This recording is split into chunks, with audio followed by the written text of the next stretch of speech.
ગુજરાત વકફ બોર્ડની કચેરીના વેચાણ તથા ભાડાપેટેની પરવાનગીના બોગસ હુકમો બનાવી માસ્ટરમાઇન્ડ એવી વકફ બોર્ડની મહિલા કર્મચારીને અંકલેશ્વર શહેર બી ડિવિઝન પોલીસે હસ્તગત કરી તપાસનો ધમધમાટ શરૂ કર્યો હતો.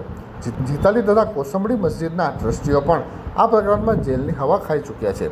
અંકલેશ્વર શહેર બી ડિવિઝન પોલીસ મથકેથી મળતી માહિતી મુજબ ગુજરાત વકફ બોર્ડ કચેરીની વેચાણ તથા ભાડાપેટેની પરવાનગીના 2015ના વર્ષના બોગસ હુકમો બનાવી ભરૂચ જિલ્લાના અંકલેશ્વર તાલુકાના જીતાલી તેમજ કોસંબડી ગામના ટ્રસ્ટીઓને આપવામાં આવ્યા હતા.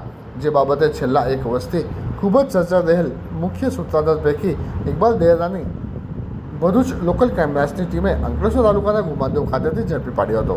જેના થોડા સમયમાં જ મુખ્ય સૂત્રધાર પૈકી એવી સમગ્ર કાંડની માસ્ટરમાઇન્ડ એવી ગુજરાત રાજ્ય વકફ બોર્ડ કચેરી ખાતે ઇન્સ્પેક્ટર તરીકે ફરજ બજાવતી અફસાના કાજીની પણ આજરોજ અટકાયત કરવામાં આવી હતી.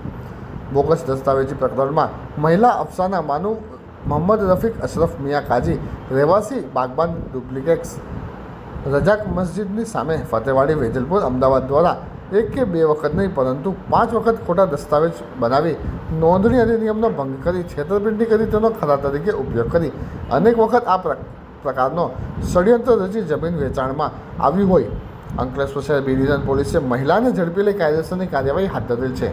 નોંધણી અધિનિયમ કલમ 82 ABCD મુજબ તથા આઈપીસી કલમ 465, 467, 468, 471 અને 120B મુજબની કાર્યવાહી કરી મહિલા આરોપીને હસ્તગત કરી લઈ પોલીસે આ બનાવ બાદ અન્ય કોઈ જગ્યા ઉપર આ રીતે બનાવટી દસ્તાવેજ દ્વારા જમીનનો ગેરરીતે ઉપયોગ કર્યો છે કે કેમ તે દિશામાં તપાસનો ધમધમાટ શરૂ કર્યો હતો.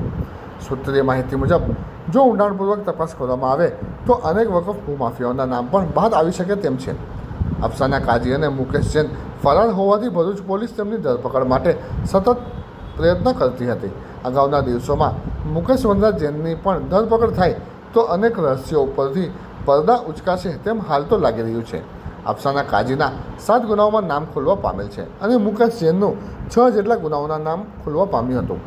એમના સાથે અન્ય કોણ આ સમગ્ર પ્રકરણમાં સામેલ છે અને લેટર ક્યાં અને કોણે બનાવેલ છે તે બાબતે હાલ તો પોલીસ તપાસ શરૂ કરી છે.